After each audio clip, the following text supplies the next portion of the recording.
Hello everyone. Online platform में आपका एक बार फिर से स्वागत है। मैं अबरार अहमद। आज एक नया टॉपिक लेके आए हैं वापस से हम। जैसे कि लो लास्ट क्लासेस की हम बात करें तो एरिया और सरफेस वॉल्यूम हमने पढ़ लिया था। आज हम स्टार्ट करेंगे सीरीज, इनफाइनाइट सीरीज के बारे में पढ़ेंगे आज। अब अपन सिलेबस के अकॉर्डिंग ही चल रहे हैं। इनफाइनाइट सीरीज, इनफाइनाइट सीरीज के लिए सीरीज क्या होती है सबसे पहले ये समझेंगे, और क्यों पढ़ रहे हैं हम सीरीज, सीरीज का नेचर क्या होगा, वो सब चीज़ हम चेक करेंगे। इससे पहले थोड़ा सा अपन सीक्वेंस पे आ जाते हैं, क्योंकि दोनों टॉपिक एक साथ ही चलते हैं, सीरीज एंड सीक्वेंस। तो सीक्वेंस क्या होती है सबसे पहले वो देख लेते हैं, और ज़्यादा नहीं जाएंगे सीक्वेंस में, क्योंकि हमारे क्वेश्चन जो सीरीज से बनते हैं, सीरीज के हमें टेस्ट पढ़ने हैं और वहीं से हम नेचर चेक करेंगे। तो सीक्वेंस क्या होती है वो थोड़ा सा देख लेते हैं।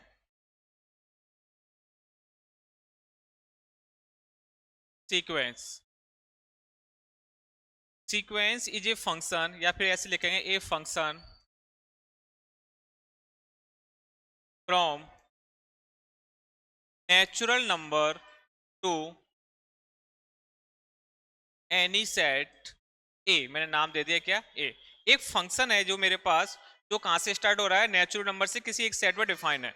मतलब सबसे पहले मैंने क्या, ये फंक्शन डिफाइन किया, एफ नेचुरल नंबर से एनी सेट ए पर। अगर मैं ए को क्या ले लेता हूं, रियल नंबर का सेट ले लेता हूं, if a equal to r, तो मेरी जो सीक्वेंस है वो बन जाएगी मेरी कैसी, रियल सीक्वेंस। तो फंक्शन क्या बन गया, एफ एन टू आर। इससे जो मेरी सीक्वेंस बनेगी उसको मैं बोलूंगा कौन सी सीक्वेंस, रियल सीक्वेंस।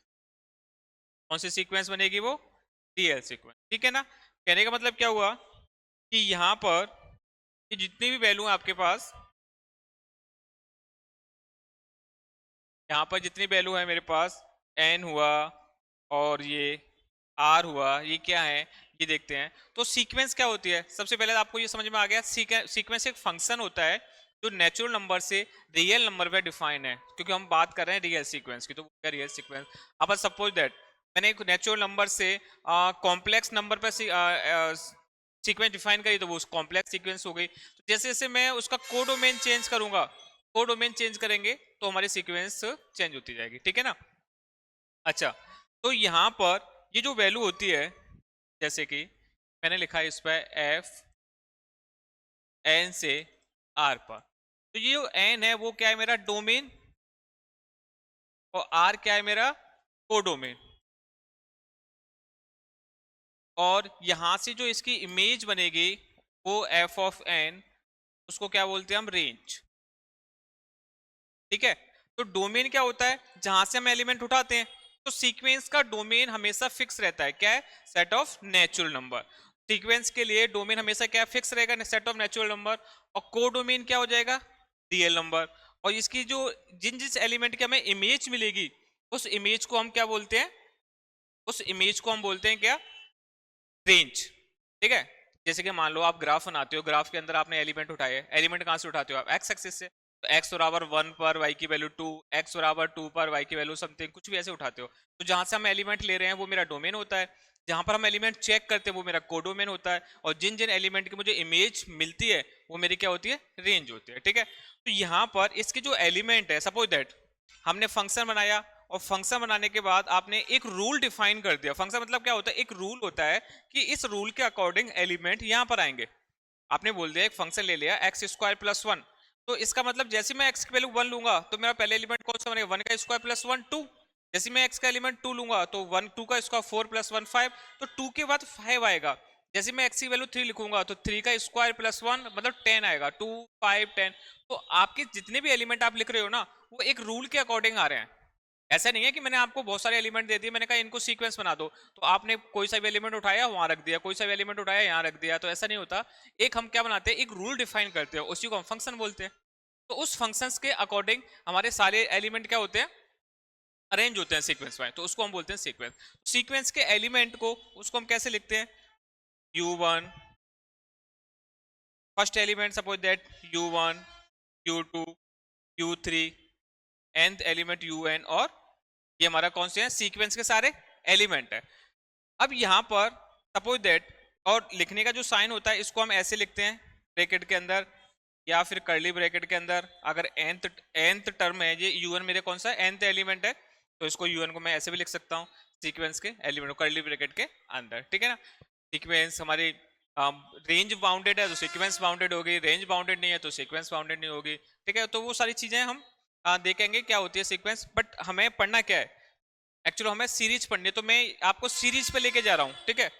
तो ये आपने जो u1 आया है ना, फर्स्ट एलिमेंट u1 आया, सेकंड u2 आया, तीसरा थर्ड आपका u3 आया है।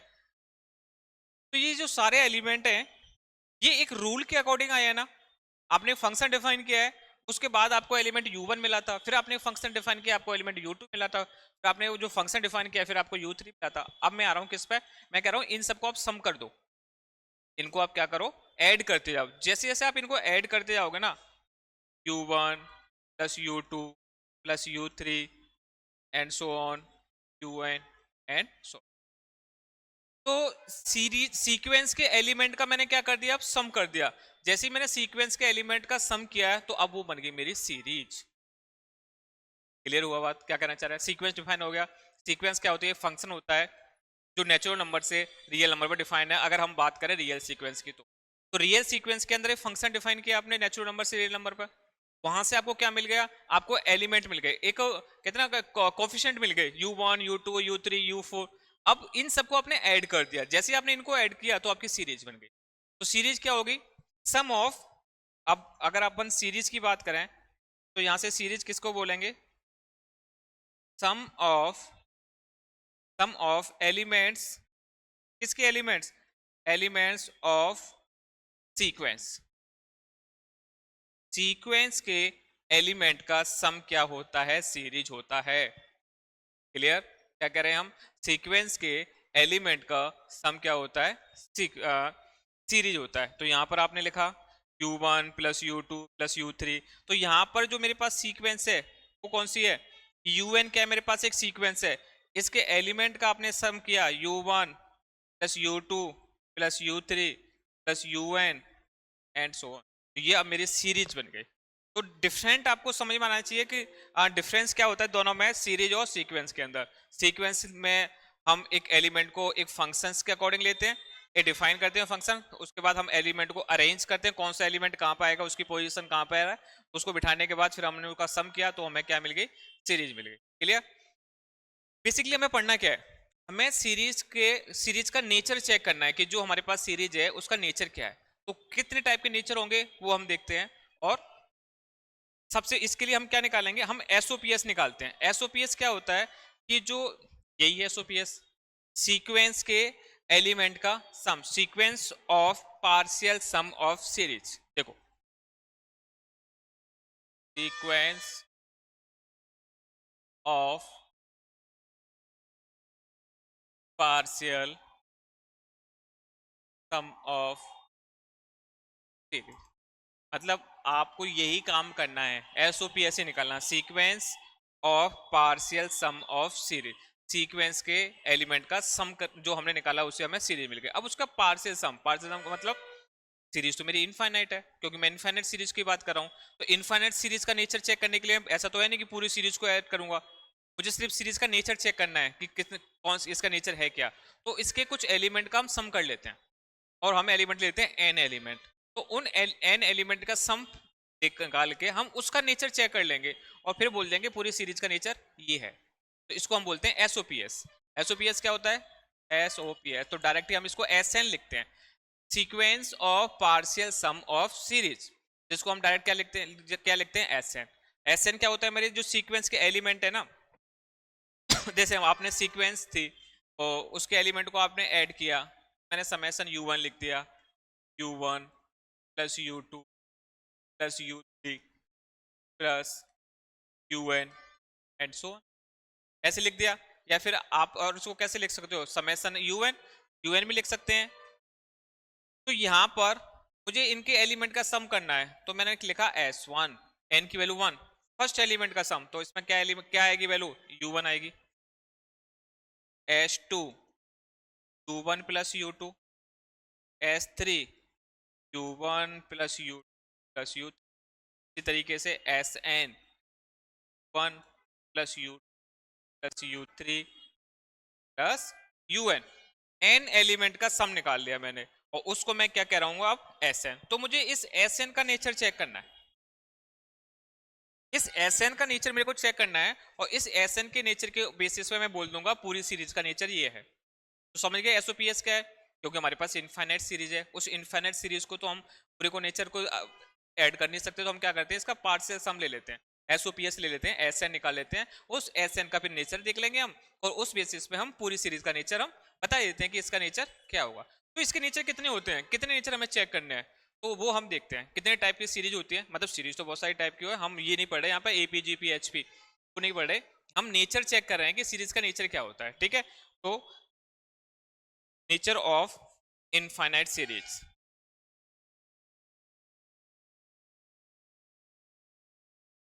नेचर, आज थोड़ी राइटिंग खराब आ रही है, थोड़ा सा टाइम हो गया क्लास को लिए हुए। Nature of infinite series,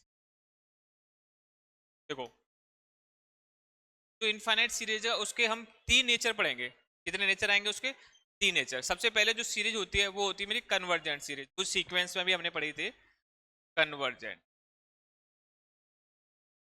convergent series. अब आपके पास सीरीज कौन सी है, u1 plus u2 plus u3 plus un, ये मेरे पास एक सीरीज है, summation un equal to u1 plus u2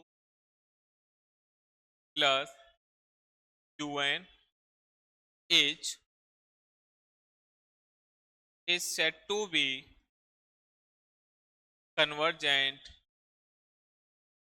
is said to be convergent if an approach, if an approach infinitely, if an approach infinitely, अगर मान लो मैं n को कहाँ tense करा रहा हूँ, मैं n को टेंस करा रहा हूँ n इनफाइनाइट पर, तो जो n टर्म का जो सम है वो कहाँ, उसकी वैल्यू मुझे क्या मिलनी चाहिए, कोई फाइनाइट वैल्यू मिल। थोड़ी सी स्पेलिंग देख लेना, वो लिखने में जल्दी जल्दी लिख रहा हूँ, इस अप्रोच लिखा हुआ है, क्या लिखा है, summation un equal to u1 plus u2 plus un is said to be convergent if n approach infinitely the sum of the sum of sequence the sum of sequence Sn, अगर हम n को infinite पे approach कराएं तो Sn कहां पर tense करना चाहिए, Sn tends to a finite value.